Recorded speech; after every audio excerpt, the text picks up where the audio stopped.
नमस्कार दोस्तों, गुरु कृपा क्लासेस के YouTube चैनल पर आप सबका हार्दिक स्वागत है।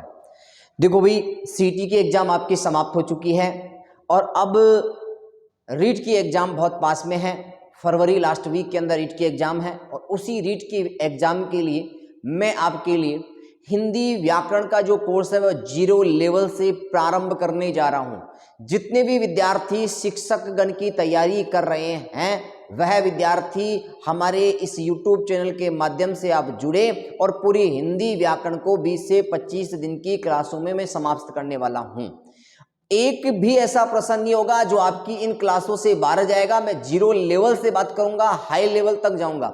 इसी के साथ हमारे इसी YouTube चैनल पर कल से जो क्लासें आरंभ होगी वह आर्ट एंड कल्चर के क्लास और पॉलिटिकल साइंस और साइंस की क्लास भी आपके साथ में स्टार्ट करने जा रहे हैं। रिट में साइंस का बैच जिसमें बायोलॉजी, फिजिक्स और केमिस्ट्री का पार्ट है वह करवाया जाएगा। इसके साथ में आर्ट एंड कल्चर हर एक, जैसे कोई भी विद्यार्थी हो, चाहे साइंस का हो, मैथमेटिक्स का हो, आर्ट्स का हो, संस्कृत का हो, हिंदी का हो, किसी का भी हो, एसएसटी का हो, उसमें आर्ट एंड कल्चर भी अपने आप में एक वो रखती है, महत्व रखती है। तो art and culture, Hindi, science और पॉलिटिकल साइंस की 0 लेवल से क्लासे में आपके समकक्ष लेके आना हूं।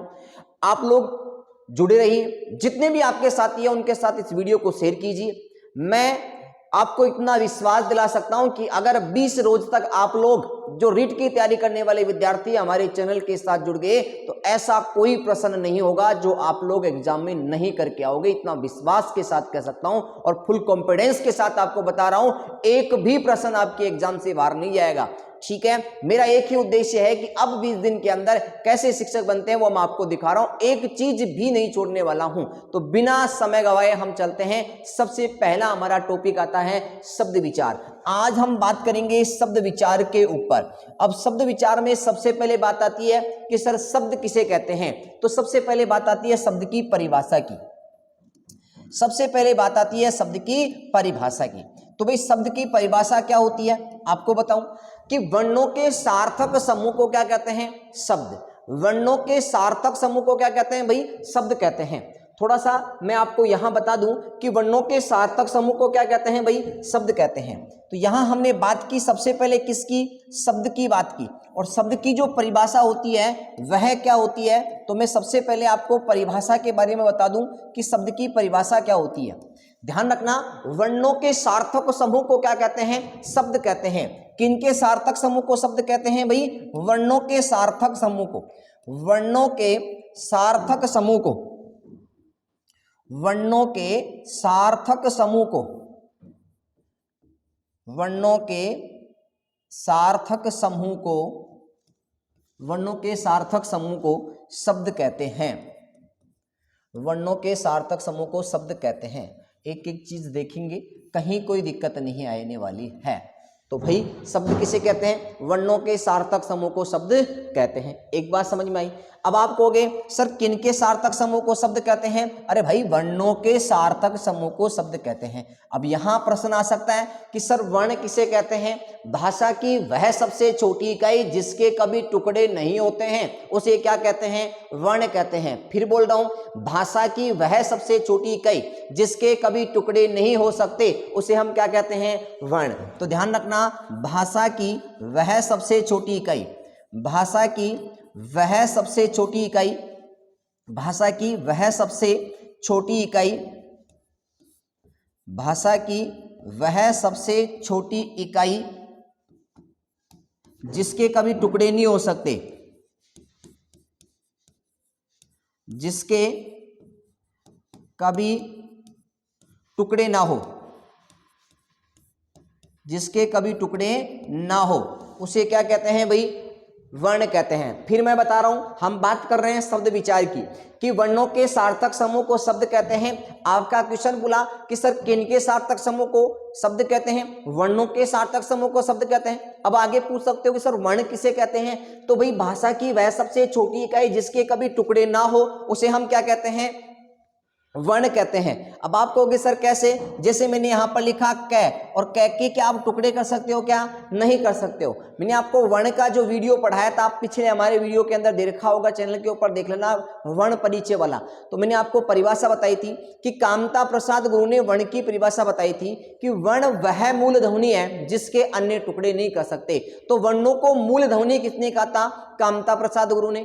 वर्ण वह कान का विषय है, वर्ण वह कान का विषय जिसके अन्य टुकड़े नहीं कर सकते। तो वर्णों को कान का विषय किसने बताया? आचार्य किशोरी प्रसाद वाजपेयी ने। और वर्णों का जो सार्थक समूह होता है उसे हमने क्या कहा? शब्द कहा। बोलो यहां तक किसी को दिक्कत आ रही है क्या? नहीं दिक्कत आ रही है। मैं आपको बताऊं, जैसे मैंने यहां पर लिखा कै, धन, ए, धन, मैं, धन, ए, धन, ल, धन, ए, ये शब्द वर्ण दिख रहे हैं ना आपको। अब सारे के सारे वर्ण क्या है? अलग अलग है। देखना आप, कै भी अलग है, ये भी अलग है, ये भी अलग है, ये भी अलग है, ये भी अलग है, सारे वर्ण है। तो हमने इन सभी वर्णों को मिलाकर एक सार्थक समूह बना दिया। जैसे कै में ए मिलाया क्या बना? कै, मैं में ए मिलाया क्या बना? मैं, और लै में ए मिलाया क्या बना? लै। तो बोलो तीनों को मिलकर क्या बन गया? एक शब्द का निर्माण हुआ कि नहीं हुआ? कमल। तो वर्णों के सार्थक समूह को शब्द कहते हैं। किनके सार्थक समूह को? वर्णों को। और वर्ण किसे कहते हैं? भाषा की वह सबसे छोटी इकाई जिसके कभी टुकड़े ना हो उसे वर्ण कहते हैं। और वर्णों के सार्थक समूह को शब्द, शब्दों के सार्थक समूह को वाक्य कहते हैं।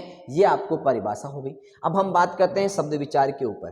तो ध्यान रखना, शब्द विचार। अब शब्दों के भेद की बात करें तो सबसे पहले बात करते हैं उत्पत्ति के आधार पर। और उत्पत्ति के आधार पर जो शब्द होते हैं वो कितने प्रकार के होते हैं? 5 प्रकार के। दिख रहा है ना पेन? तो ठीक है। उत्पत्ति के आधार पर शब्द कितने प्रकार के होते हैं? 5 प्रकार के। एक होता है तत्सम, एक होता है तद्भव, एक होता है देशज, एक होता है विदेशी, और एक होता है संकर। अब आप कहोगे सर तत्सम क्या होते हैं? संस्कृत के वे शब्द जो हिंदी में ज्यों के त्यों आ गए, वह तो शब्द कौन से होते हैं? तत्सम। मैं डिटेल से भी चर्चा करने वाला हूं। अभी आपका बेसिक कॉन्सेप्ट आपको बता रहा हूं कि हमें क्या पढ़ना है। एक भी प्रश्न मैंने कहा ना, आप 20 दिन हमारे इस चैनल के साथ जुड़ के रहिए। आपको विश्वास के साथ कह सकता हूं कि आप खुद एक दिन एग्जाम देके जब आओगे उस दिन कहोगे कि गुरुजी वास्तव में आपके द्वारा पढ़ाया गया पेपर ही आया, अन्यत्र बाहर कहीं से नहीं आया। इतना विश्वास के साथ कह सकता हूं कि भाई आप लोग मेरे साथ जुड़े रहे हो, इतना ही काफी है। मैं आपको वो चीज देने वाला हूं, कोई आपका पैसा नहीं लग रहा। मैं आपके डेली जो हिंदी की क्लास होगी लगभग 40 से 50 मिनट की क्लास होगी, और 20 दिन में पूरी व्याकरण जो 120 नंबर का मीटर रखती है मैं आपके समकक्ष कराने वाला हूं। एक भी प्रश्न नहीं छोड़ने वाला हूं। आप लोग जुड़े रहिए भाई, ठीक है। तद्भव, और तद्भव किसे कहते हैं? संस्कृत के वे शब्द जो हिंदी में रूपांतरित होकर आ गए उसे हम क्या कहते हैं? तद्भव। देशज शब्द किसे कहते हैं? जो हमारी आम भाषा होती है उसके द्वारा प्रयोग किए गए शब्द कौन से होते हैं? देशज। विदेशी जो विदेश से लाए गए, जिसमें अरबी, पारसी, तुर्की, चीनी, ये सब किस में आएंगे? विदेशी। और हिंदी तथा एक अन्यंत्र भाषा, 2 शब्दों के भाषाओं से या 2 अलग अलग शब्दों से मिलकर, अलग अलग शब्दों के जो 2 हमारे शब्द होते हैं 2 अलग अलग शब्दों से मिलकर बनने वाले शब्द कौन से होते हैं? संकर। फिर बात आती है व्युत्पत्ति के आधार पे। इसको हम बोल सकते हैं भाई रचना के आधार पे। एग्जामिनर यहाँ ये भी पूछ सकता है कि रचना के आधार पे या व्युत्पत्ति के आधार पे शब्द कितने प्रकार के होते हैं? 3 प्रकार के, रूढ़, यौगिक और योग रूढ़। रूढ़ किसे कहते हैं भाई? आप लोगों को पता है कि ऐसे शब्द जिनका कोई सार्थक अर्थ ना निकले और उनके संधि विच्छेद ना हो सके उसे हम रूढ़ कहते हैं। और अगर टुकड़ा भी कर दे, टुकड़े नहीं और टुकड़ा भी कर दे तो कोई सार्थक अर्थ ना निकले। यौगिक किसे कहते हैं? अर्थात जिनका संधि विच्छेद किया जा सके लेकिन कोई अन्य अर्थ ना निकले उसे यौगिक कहते हैं। योग रूढ़, संधि समास दोनों शब्दों से निर्मित होते हैं और उनका एक विशेष अर्थ, अलग अर्थ निकलता है, उसे योग रूढ़ कहते हैं। बात आती है अर्थ के आधार पर, सार्थक और निरर्थक 2 प्रकार के होते हैं। तीसरी बात आती है रूपांतर के आधार पे। इसको हम बोल सकते हैं प्रयोग के आधार पर। किसके आधार पे भाई? प्रयोग के आधार पर। किसके आधार पे? प्रयोग के आधार पे। मैं आपको हर एक चीज बताने जा रहा हूं। उत्पत्ति के आधार पे 5 प्रकार के होते हैं। देखो मैंने आपको बता दिया। रूढ़ होते हैं, व्युत्पत्ति या रचना के आधार पे 3 होते हैं। अर्थ के आधार पर आपके 2 भेद होते हैं, सार्थक और निरर्थक। रूपांतर या प्रयोग के आधार पर शब्द के कितने? ऐसे ही प्रश्न पूछा जा सकता है कि उत्पत्ति के आधार पर शब्द कितने प्रकार के होते हैं? 5। व्युत्पत्ति के आधार पर शब्द कितने प्रकार के होते हैं? 3। रचना के आधार पर शब्द कितने प्रकार के होते हैं? 3। अर्थ के आधार पर 2। रूपांतर या प्रयोग के आधार पर शब्द कितने प्रकार के होते हैं? 2 प्रकार के, विकारी या अविकारी। ठीक है, अगला हम आगे देखते हैं। शब्द एक या एक से अधिक वर्णों के स्वतंत्र एवं सार्थक योग को शब्द कहते हैं। चलो ये तो हमने देख लिया, आगे हम देखते हैं अगले पेज के ऊपर। देखो सबसे पहले हम देखते हैं प्रयोग के आधार वाली भाग। जो प्रयोग के आधार पे होते हैं, तो प्रयोग के आधार पर शब्द सबसे पहले हम पढ़ेंगे प्रयोग के आधार पर। और प्रयोग के आधार पर जो शब्द होते हैं वह कितने प्रकार के होते हैं भाई? 2 प्रकार के। प्रयोग के आधार पे शब्द कितने प्रकार के होते हैं? 2 प्रकार के। जो पहला होता है उसे हम क्या कहते हैं भाई? विकारी शब्द। पहला जो होता है उसे हम क्या कहते हैं? विकारी शब्द। और दूसरा जो होता है उसे हम क्या कहते हैं? अविकारी शब्द। दूसरा जो होता है उसे हम क्या कहते हैं? अविकारी शब्द। अब बात आते हैं विकारी शब्द। तो ध्यान रखना, विकारी शब्द हिंदी में कितने होते हैं भाई? 4 होते हैं। विकारी शब्द हिंदी में कितने होते हैं? 4 होते हैं। और चारों को हम पढ़ने वाला है। जो पहला होता है उसको हम बोलते हैं संज्ञा, दूसरा जो होता है उसे हम कहते हैं सर्वनाम, और तीसरा जो होता है विकारी शब्द वह कौन सा होता है भाई? विशेषण, और चौथा जो होता है उसे हम कहते हैं क्रिया। तो आपसे कोई प्रश्न कर लें कि विकारी शब्द अर्थात प्रयोग के आधार पर शब्द कितने प्रकार के? 2 प्रकार के। एक होता है विकारी, दूसरा होता है अविकारी। विकारी शब्द कितने होते हैं? 4। निम्न में से विकारी शब्द है या नहीं है? तो विकारी शब्द 4 है, संज्ञा, सर्वनाम, विशेषण और क्रिया 4 होते हैं। फिर बात करते हैं अविकारी शब्दों की। अविकारी शब्द कितने होते हैं भाई? तो ध्यान रखना, अविकारी शब्द केवल एक ही होता है, उसका नाम है अव्यय। क्या नाम है? अव्यय। ध्यान देना भाई, अव्यय कितने प्रकार के होते हैं? ये होते हैं अव्यय 4 प्रकार के। अव्यय कितने प्रकार के? 4 प्रकार के। क्रिया विशेषण अव्यय, संबंध बोधक अव्यय, समुच्चय बोधक अव्यय और विस्मयादि बोधक अव्यय। इनकी भी चर्चा करेंगे। तो यहाँ तक आपको समझ में आया होगा कि हम जो सबसे पहले शब्द विचार के ऊपर चर्चा कर रहे हैं वह चर्चा कर रहे हैं प्रयोग के आधार पे। मैं कोई चीज बिना फालतू की बकवास करने वाला नहीं हूं। मैं केवल 40 मिनट 50 मिनट की आपके समकक्ष जो क्लास लाऊं, इसमें केवल पढ़ाई संबंधी बातें करूंगा, किसी प्रकार की अन्यथा कोई बात नहीं करूंगा, क्योंकि आपका समय आपके लिए बहुत कीमती है। आपकी एग्जाम बहुत पास में है और मैं आपके लिए अगर 20-25 रोज आपके लिए मेहनत कर रहा हूं, तो प्लीज इतना सा मेहनत आप कर लीजिए। इस वीडियो को जितने भी साथी आपके हैं उसको शेयर कर दीजिए, उनका भी भला होगा और आपका भी भला होगा। विश्वास रखो, 20 दिन एग्जाम के नहीं है, अभी 20 दिन तो कैसे, 25 तारीख के बाद में एग्जाम है। 20 दिन आप मुझे दीजिए। आपका ये जो टॉपिक चल रहा है शब्द विचार का, मैं आपको बता दूं, जैसे ये टॉपिक आपका कंप्लीट होगा, आधे घंटे का रोजाना आपका टेस्ट भी रहेगा। प्रत्येक टॉपिक से 50 से 60 प्रश्नों का टेस्ट भी आपके माध्यम से ले रहा हूं और यहाँ पढ़ा भी रहा हूं। पहले पढ़ाऊंगा, विस्तार से चर्चा करूंगा, फिर उसका डेली टेस्ट भी लूंगा। ऐसे 50 जो जितने भी टॉपिक आपके हैं 20-25 रोज के अंदर टेस्ट भी हो जाएंगे और उसके साथ में आपकी क्लास भी हो जाएगी। और जीरो लेवल से ये क्लास है आपके सेकंड गेट जो अभी 29 तारीख को है, 29 जनवरी को, उसके लिए भी उपयोगी साबित होने वाली है। तो यहाँ तक आपको समझ में आ गया होगा कि प्रयोग के आधार पर शब्द 2 होते हैं, विकारी और अविकारी। विकारी शब्द 4 होते हैं, संज्ञा, सर्वनाम, विशेषण और क्रिया। अविकारी शब्द केवल एक ही होता है, वह होता है अव्यय। आगे बात करते हैं, इसको ऐड करना है ना। अब हम बात करते हैं, देखो रिपीट देखो एक बार। हमने बात की थी शब्द विचार की, तो सबसे पहले शब्द की परिभाषा पढ़ी थी कि वर्णों के सार्थक समूह को शब्द कहते हैं। आप कहोगे सर किनके सार्थक समूह को? वर्णों के। सर ये वर्ण क्या होता है? भाषा की वह सबसे छोटी इकाई जिसके कभी टुकड़े नहीं होते हैं, उसे क्या कहते हैं? वर्ण कहते हैं। तो कामता प्रसाद गुण ने तो वर्णों को क्या बताया था? मूल ध्वनि। और आचार्य किशोरी प्रसाद वाजपेयी ने वर्णों को क्या बताया था? कान का विषय। यहां तक आपको समझ में आ गया होगा। फिर इसके बाद में मैंने आपको कहा था कि शब्द विचार के भेद क्या होते हैं। तो पहला बताया उत्पत्ति के आधार पे। उत्पत्ति के आधार पे शब्द कितने होते हैं? 5 प्रकार के, तत्सम, तद्भव, देशज, विदेशी और संकर। यहाँ इस शब्द में देख लो 1 2 3 4 और एक छोटा सा तय लग रहा है ना। 5 शब्द है तो 5 ही प्रकार के हो गए, कोई ध्यान नहीं है। आपको कंफ्यूज हो जाएगा कि व्युत्पत्ति, रचना, प्रयोग ऐसे शब्द आएंगे। तो देखो 5 शब्द है, 5 हो गया।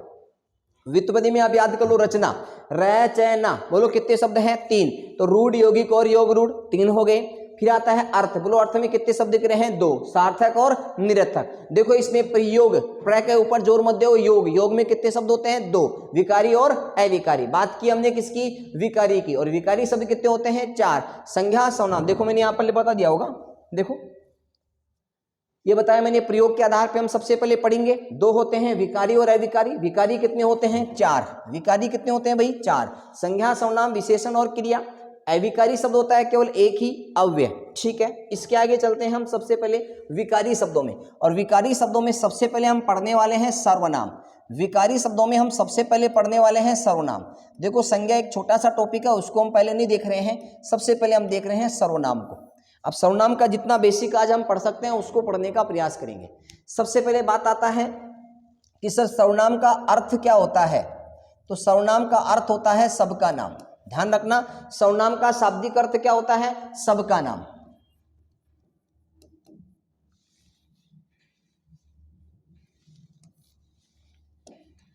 सर्वनाम का शाब्दिक अर्थ है भाई सबका नाम। ये तो हुआ शाब्दिक अर्थ की बात। फिर बात आती है सर सर्वनाम की परिभाषा क्या होती है। तो परिभाषा भी देखते हैं भाई कि परिभाषा क्या होती है, देखते हैं आराम से परिभाषा को। संज्ञा के स्थान पर प्रयुक्त होने वाले शब्दों को ही क्या कहते हैं, सर्वनाम कहते हैं। संज्ञा के स्थान पर प्रयुक्त होने वाले शब्द, संज्ञा के स्थान पर, संज्ञा के स्थान पर प्रयुक्त होने वाले शब्द, संज्ञा के स्थान पर प्रयुक्त होने वाले शब्द, संज्ञा के स्थान पर प्रयुक्त होने वाले,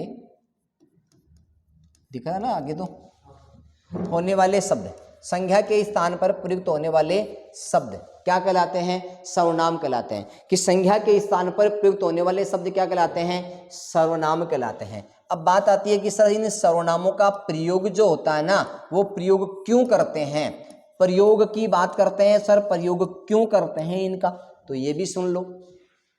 संज्ञा के पुनरुक्ति दोषों को दूर करने के लिए किनका प्रयोग करते हैं भाई, पूछा जा सकता है कि संज्ञा के पुनरुक्ति दोषों को दूर करने के लिए किसका प्रयोग करते हैं, सर्वनाम का। तो ध्यान रखना, संज्ञा के पुनरुक्ति दोषों को दूर करने के लिए, संज्ञा के पुनरुक्ति दोषों को, संज्ञा के पुनरुक्ति दोषों को, संज्ञा के पुनरुक्ति दोषों को दूर करने के लिए, संज्ञा के पुनरुक्ति दोषों को दूर करने के लिए, दूर करने के लिए, संज्ञा के पुनरुक्ति दोषों को दूर करने के लिए सर्वनामों का प्रयोग करते हैं, सर्वनामों का प्रयोग करते हैं। आप लोगों को ये चीज भी समझ में आ गई होगी, प्रयोग करते हैं। तो आपसे कोई पूछे कि सर इन सर्वनामों का प्रयोग क्यों करते हैं, तो संज्ञा के पुनरुक्ति दोषों को दूर करने के लिए किसका प्रयोग करते हैं, सर्वनामों का। तो क्वेश्चन आ जाता है कि संज्ञा के पुनरुक्ति दोषों को, देखो मेरी बात सुन लो, मैंने कहा संज्ञा के स्थान पर प्रयुक्त होने वाले जो शब्द जैसे वह, मैं, तो ये शब्द किस में आते हैं, सर्वनाम में। अब आप कहोगे सर पुनरुक्ति दोषों को कैसे, जैसे मैंने आपको एग्जाम्पल दिया, समझने का प्रयास करना, मैंने आपको एक एग्जाम्पल दिया और यहां पर लिखा, ये तो सही नहीं है,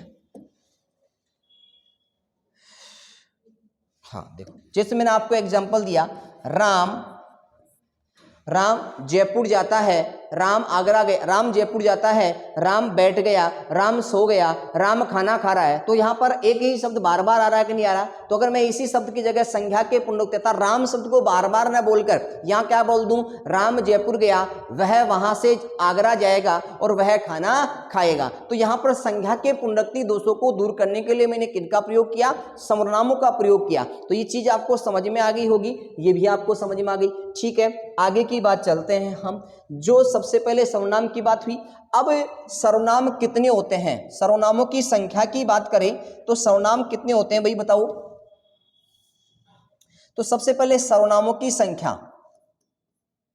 सर्वनामों की संख्या, कमेंट करके जल्दी से बताओ भाई, सर्वनामों की संख्या की बात कर रहे हैं हम। तो सर्वनामों की जो संख्या होती है वो कितनी होती है, ध्यान देना, यहाँ पर मैं सर्वनामों के भेद की बात नहीं कर रहा हूं, मैं सर्वनामों की संख्या की बात कर रहा हूं। तो सर्वनाम शब्दों की संख्या कितनी होती है, तो ध्यान रखना, सर्वनामों की संख्या आता शब्दों की संख्या, सर्वनाम शब्दों की संख्या की बात कर रहा हूं। तो सर्वनाम शब्दों की संख्या कितनी होती है, 11। तो सर्वनाम शब्दों की संख्या कितनी हो गई, 11। अब आप कहोगे सर कौन कौन से होते हैं, एक तो होता है मैं, तू, आप, यह, वह, बता देना आगे कहां तक है, जो, सो, यहां तक दिख रहा है ना, मैं, तू, आप, यह, वह, जो, सो, कोई,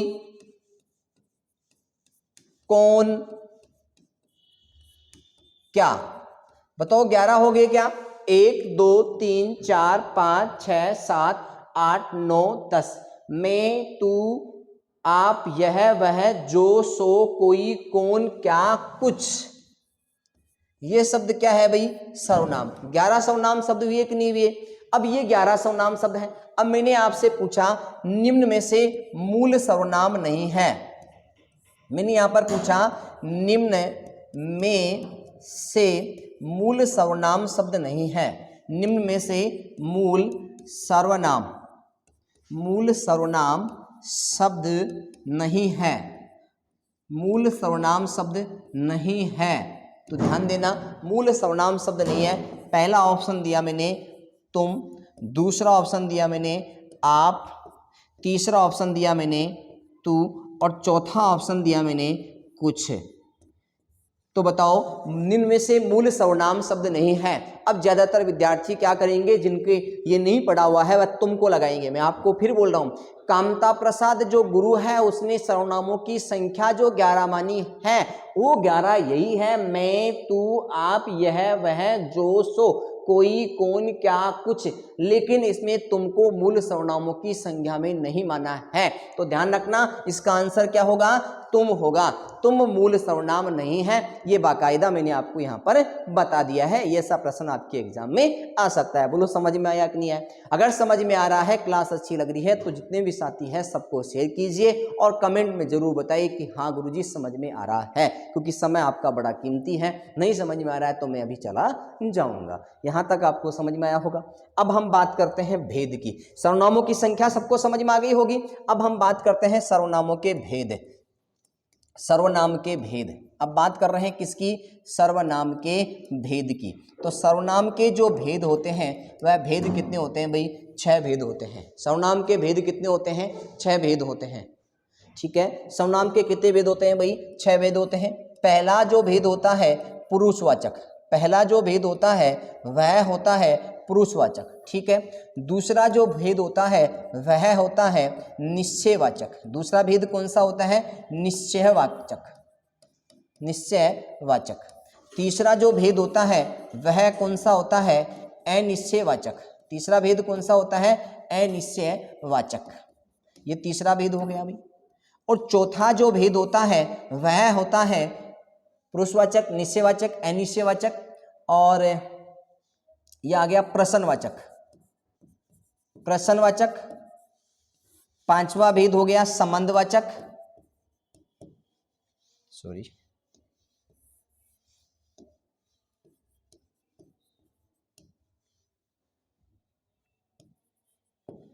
संबंधवाचक। और जो छठा भेद होता है वह होता है निजवाचक। बोलो 6 सर्वनाम। मैंने आपसे कहा सर्वनामों की संख्या कितनी होती है? 11। और सर्वनामों के भेद कितने होते हैं? 6 भेद होते हैं। पुरुषवाचक, निश्चयवाचक, अनिश्चयवाचक, प्रश्नवाचक, संबंधवाचक, निजवाचक। पूछा जा सकता है निम्न में से सर्वनाम का भेद है या नहीं है, यह भी पूछा जा सकता है। लेकिन ध्यान रखना जो आपका ये निश्चयवाचक सर्वनाम है इसी का दूसरा नाम है संकेतवाचक सर्वनाम। इसी का दूसरा नाम क्या है भाई? संकेतवाचक सर्वनाम। क्योंकि जब तक किसी के बारे में संकेत से ये नहीं बताएंगे कि यह है, अगर हमें निश्चितता का पता है तो संकेत करके बताएंगे। तो ध्यान रखना संकेतवाचक भी निश्चयवाचक का दूसरा नाम है। ये आपके 6 भेद हो गए। देखो मैं एक बार फिर वापस से आपको रिपीट करवा देता हूं।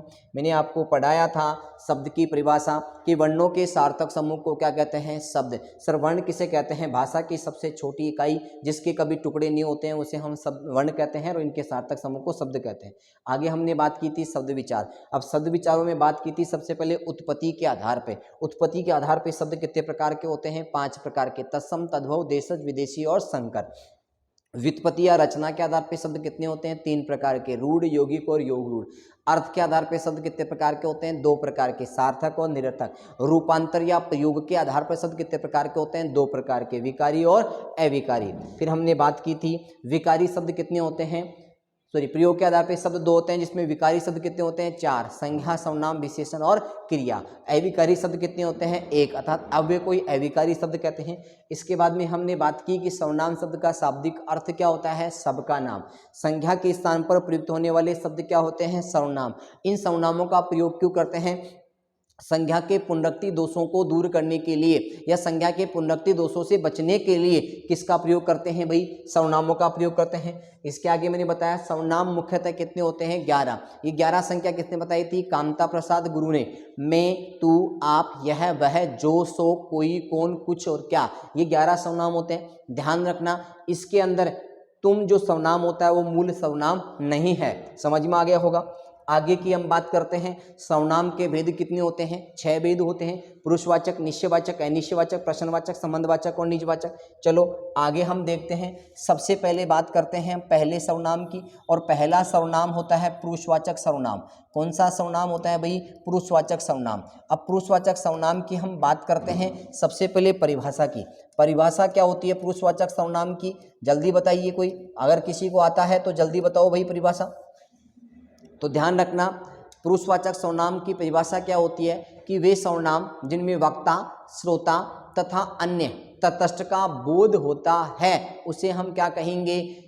पुरुषवाचक सर्वनाम कहेंगे। वे सर्वनाम शब्द जिसमें वक्ता अर्थात बोलने वाले का, श्रोता अर्थात सुनने वाले का, अर्थात तटस्थ अर्थात जो यहाँ उपस्थित नहीं है, तटस्थ है, अन्य स्वरूप का बोध होता है, वहाँ हमें कौन सा सर्वनाम होता है? पुरुषवाचक सर्वनाम। तो सबसे पहले परिभाषा की बात करते हैं। वे सर्वनाम शब्द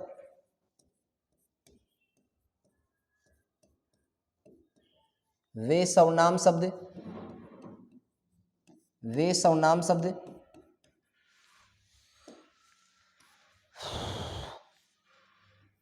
वे सर्वनाम शब्द जिनसे वक्ता,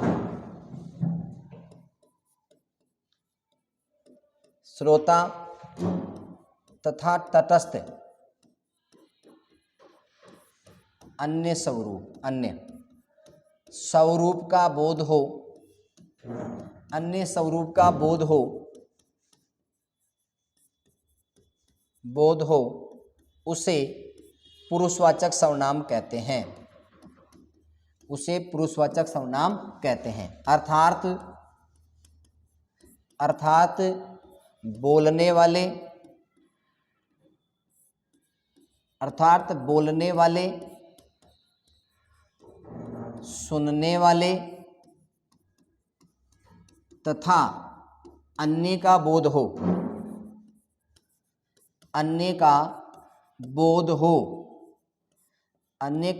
हो उसे पुरुषवाचक सर्वनाम कहते हैं। आप लोगों को समझ में आया होगा कि वक्ता बोलने वाला, श्रोता सुनने वाला, तटस्थ अन्य स्वरूप का बोध होता है उसे हम पुरुषवाचक सर्वनाम कहते हैं। कोई दिक्कत है क्या? मैंने बाकायदा लिखा वे सर्वनाम शब्द जिनमें वक्ता, श्रोता तथा तटस्थ अन्य स्वरूप का बोध होता है उसे पुरुषवाचक सर्वनाम कहते हैं, और अर्थात बोलने वाले, सुनने वाले तथा अन्य स्वरूप का बोध हो उसे हम पुरुषवाचक सर्वनाम कहते हैं। अब बात आती है पुरुषवाचक सर्वनाम के भेद। पुरुषवाचक सर्वनाम के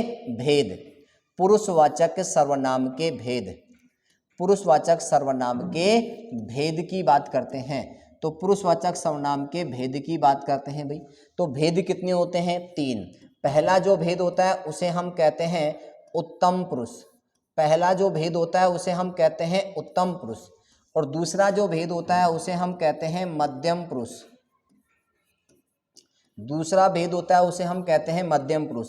और तीसरा जो भेद होता है उसे हम कहते हैं अन्य पुरुष।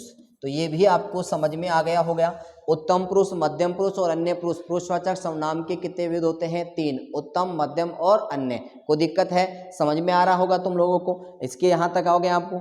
आगे हम देखते हैं इसके आगे। सबसे पहले बात करते हैं उत्तम पुरुष की। उत्तम पुरुषवाचक सर्वनाम। अब ये किसे कहते हैं? अर्थात वक्ता का बोध हो। वे सर्वनाम शब्द जिसमें वक्ता का बोध हो, बस ये पढ़ा देना। वे सर्वनाम शब्द जिसमें वक्ता का बोध हो, वे सर्वनाम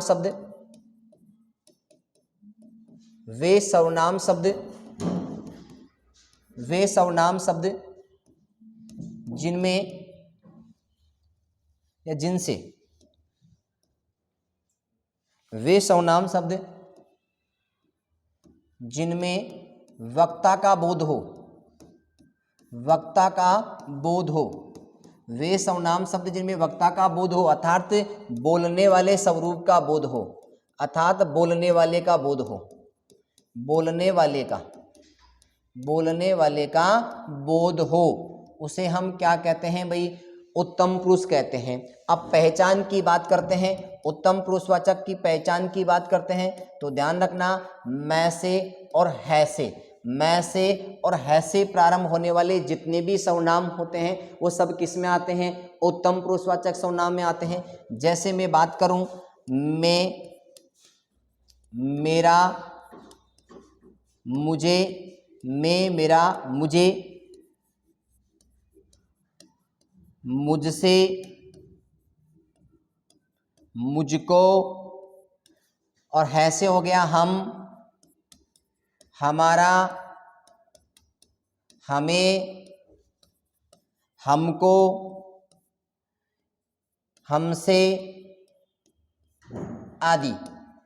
देखो मैं और है से प्रारंभ होने वाले जितने भी सर्वनाम शब्द होते हैं वो सारे के सारे किस में आते हैं? उत्तम पुरुष में। मैं, मेरा, मैं बोलने वाले का बोध हो रहा है, मैं, मेरा, मुझे, मुझको, मुझसे, हम, हमारा, हमें, हमको, हमसे, तो सारा ही सारा मेरी तरफ आ रहा है तो स्वाभाविक है मैं बोलने वाले का बोध हो रहा है। तो जहाँ बोलने वाले का बोध होता है वह कौन सा होता है? उत्तम पुरुषवाचक सर्वनाम होता है। अब यहाँ एक और चीज बता रहा हूँ, इसी के साथ आपकी आज की क्लास समाप्त होती है क्योंकि ज्यादा लंबा वीडियो अपने को नहीं चाहिए, बहुत बारीकी से मैं आपको बता रहा हूँ, हर एक चीज बताने वाला हूँ। इसमें ध्यान रखना, एक नोट का ध्यान रखना, मैं आपको नोट बता देता हूँ, एक नोट का ध्यान रखना कि ऐसे सर्वनाम शब्द जिनके अंत में रा रे री आता है वह पुरुषवाचक भी होता है, संबंधवाचक भी होता है, और अगर विकल्प में दोनों हो तो संबंधवाचक सर्वनाम मान्य होगा।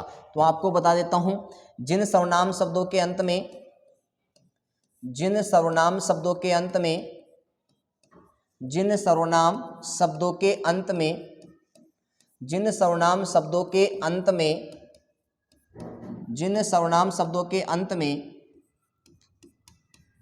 रा रे री दिख रहा है क्या? जिन सर्वनाम शब्दों के अंत में रा रे री आए तो वहां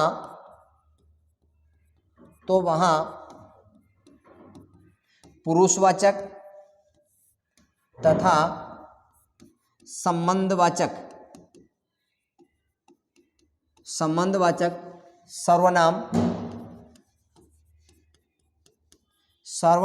होते हैं। और यदि विकल्प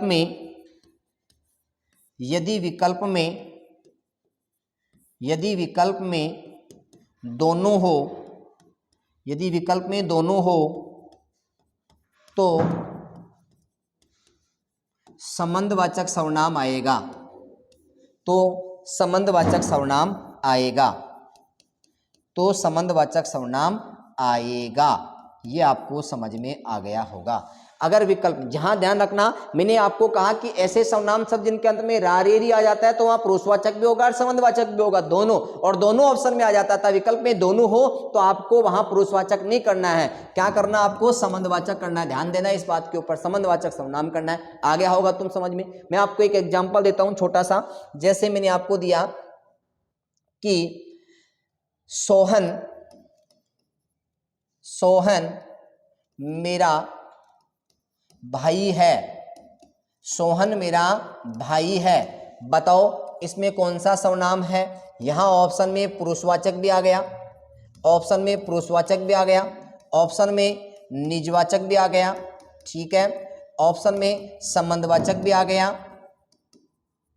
ऑप्शन में संबंधवाचक भी आ गया, और चौथा ऑप्शन जो है वह प्रश्नवाचक आ गया। बताओ कौन सा आंसर सही होगा? देखो यहाँ पर रा रे री आ रहा है कि नहीं आ रहा? पुरुषवाचक भी है तो संबंधवाचक भी है, दोनों है कि नहीं है? तो मैंने कहा यदि विकल्प में दोनों हो तो हमें संबंधवाचक करना है, यहाँ ये नहीं करना है। ये भी नहीं करना है, ये भी नहीं करना है, हमें कौन सा करना है, संबंधवाचक। समझ में आ गया होगा? अगर समझ में आया तो कमेंट करके जरूर बताएं कि हाँ ये चीज नहीं है और हमें पहली बार समझ में आया है कि जिन सर्वनाम शब्दों के अंत में री होता है वहां पुरुषवाचक भी होता है, संबंधवाचक भी होता है। विकल्प में दोनों हो तो संबंधवाचक करना है। ऐसे ही आपको हर एक चीज बताने वाला हूं, यहां तक आपको समझ में आ गया होगा। एक चीज ध्यान रखना, जो तू सर्वनाम है ना, तू सर्वनाम, ध्यान देना भाई, तू सर्वनाम है ना, इसका प्रयोग, जो तू सर्वनाम होता है इसके प्रयोग की बात करते हैं तो इसका जो प्रयोग होता है अति निकटता, अति निकटता, अति निकटता तथा अनादर सूचक शब्द के रूप में, अनादर सूचक शब्द के रूप में होता है। अनादर सूचक शब्द के रूप में किसका प्रयोग होता है, तू का होता है। इसके आगे जो क्लास होगी हमारी, कल नेक्स्ट क्लास होगी, कल से आपकी 4 क्लासें प्रॉपर रूप से डाल दी जाएगी। आज ही आपका वीडियो है, अगर वीडियो अच्छा लगे तो शेयर करो। देखो आप हमारा मनोबल बढ़ाओगे, आज ज़्यादा से ज़्यादा विद्यार्थियों के साथ शेयर करोगे तो मैं आपको विश्वास के साथ कह सकता हूँ कि आने वाले 20 या 25 रोज के अंदर हिंदी व्याकरण का संपूर्ण सिलेबस मैं आपको कराने वाला हूँ। और रीट के लिए मैंने कहा ना, ये कक्षाएं आपके लिए इतनी अच्छी साबित होगी कि यहाँ ये जो क्लास ले लिया उसको रीट की एग्जाम में क्वालिफाई से कोई नहीं रोक सकता सब्जेक्ट के अंदर। तो ठीक है, धन्यवाद।